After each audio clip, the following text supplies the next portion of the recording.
Kan tim pelatih senior nggak ada bang, ya gimana mau main, keputusan federasi nggak bikin pusing, kalau mau objektif, kok cara pikirnya begitu? Oke, kita langsung aja kasih jawabannya. Menurut statuta FIFA pasal 13, 1A dan 1B, langsung ke B-nya aja nih ya, federasi tidak boleh membiarkan tim nasional tidak berfungsi.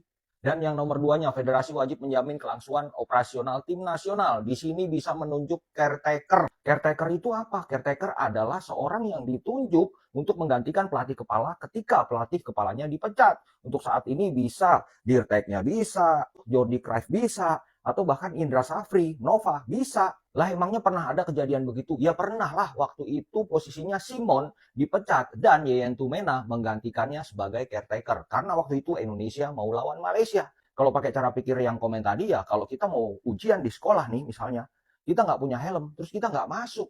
Kalau ditanya gurunya, kenapa nggak masuk? Ya saya nggak punya helm bu, saya kalau naik motor takut ditilang. Nggak begitu. Kalau mau objektif, ya gurunya nggak mau tahu, sekolah nggak mau tahu. Lu cari helm buat naik motor supaya nggak ditilang, sampai sekolah ikut ujian, naiklah lu peringkat lu. Begitu. Tapi ya salut ya, gue salut sama PD-nya. Orang PD itu antara dua, dia tahu menguasai tentang itu. Yang kedua adalah dia nggak tahu sama sekali soal itu. Dan bahkan dia nggak tahu kalau dia nggak tahu. Ya tapi nggak apa-apa, jangan dibully. Kalau nggak ada begitu nggak belajar. Dan yang paling salut adalah ada kata kalau mau objektif sih, nah itu dia, mantap PD-nya. Nah ini gue demen nih, segala sesuatu itu ada plus minusnya. Jadi selama kepemimpinan Pak Erick Thohir ternyata nggak stuck, ada kenaikan. Contohnya ini di zaman STY targetnya 2026, waktu Patrick masuk targetnya 2030. Nah kemarin dibacain blueprintnya adalah 2034. Jadi nggak stuck di situ-situ aja, ada kemajuan, kenaikan dari 2026 sampai 2034. Ya masa iya harga cabai doang yang boleh naik? Berarti hebatan Ibul, waktu itu Indonesia peringkat 175 tapi bisa datengin pelatih yang habis membawa negaranya masuk Piala Dunia dan mau untuk melatih Indonesia. Tapi ya juga ya kalau dipikir-pikir, waktu itu Indonesia peringkat 175, ada satu orang yang pernah membawa tim nasional negaranya masuk Piala Dunia tapi mau melatih Indonesia mulai dari minus sampai ke round 3 walaupun akhirnya dipecat. Wah kita kalau mikir itu sih pala mau pecah. Dukung Pak Haji Andre Rosade, waduh jadi ketum PSSI. Nggak gitu juga konsepnya, bukan berarti Pak Andre sekarang kasih info bocoran atau buka-bukaan dia harus jadi ketum. Kalau memang Pak Andre dia berani bersuara di luar, biarkan Pak Andre di luar. Itu sebagai penjaga, sebagai pagar PSSI, sebagai pengkritik. Kalau di dalam negara itu ibaratnya oposisi.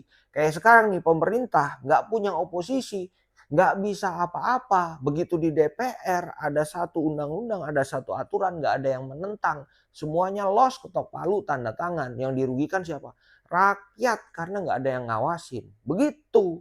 Gue kritik Pak Erick Thohir bukan berarti ya beliau harus langsung turun diganti. Ya enggak, untuk sampai saat ini gue berharap minimal ada evaluasi internal orang-orang dekat Pak Erick ini. Kalau menurut teman-teman yang support Pak Erick nih, Pak Erick adalah ketum terbaik sampai hari ini, ya bantu itu untuk ingatkan.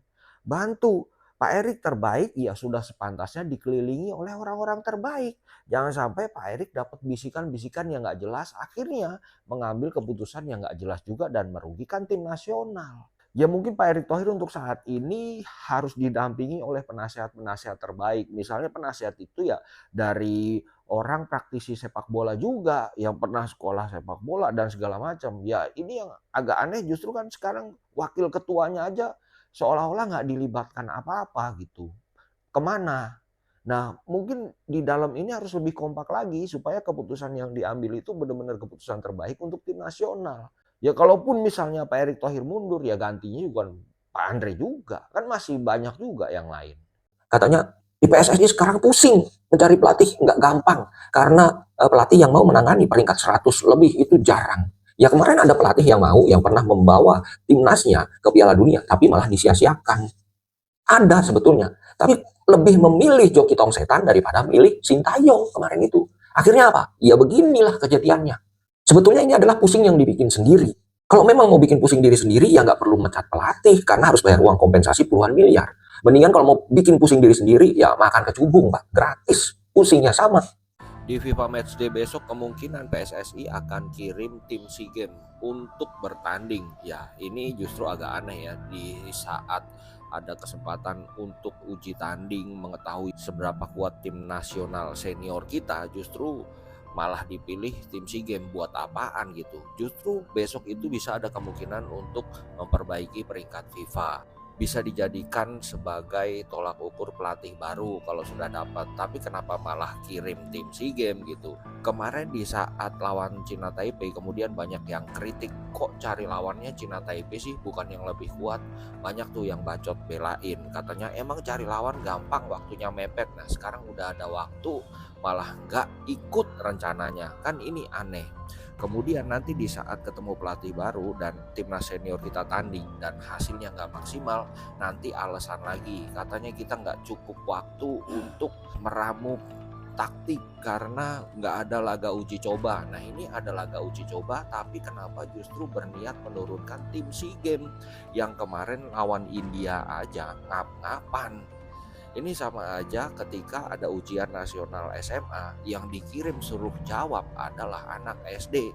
Anak SD suruh ngerjain soal fisika SMA. Ya mencret. Keputusan PSSI lama-lama kayak pemerintah. Jadi seolah-olah keputusannya logis, tapi kalau kita pikirin bener-bener malah bikin pusing.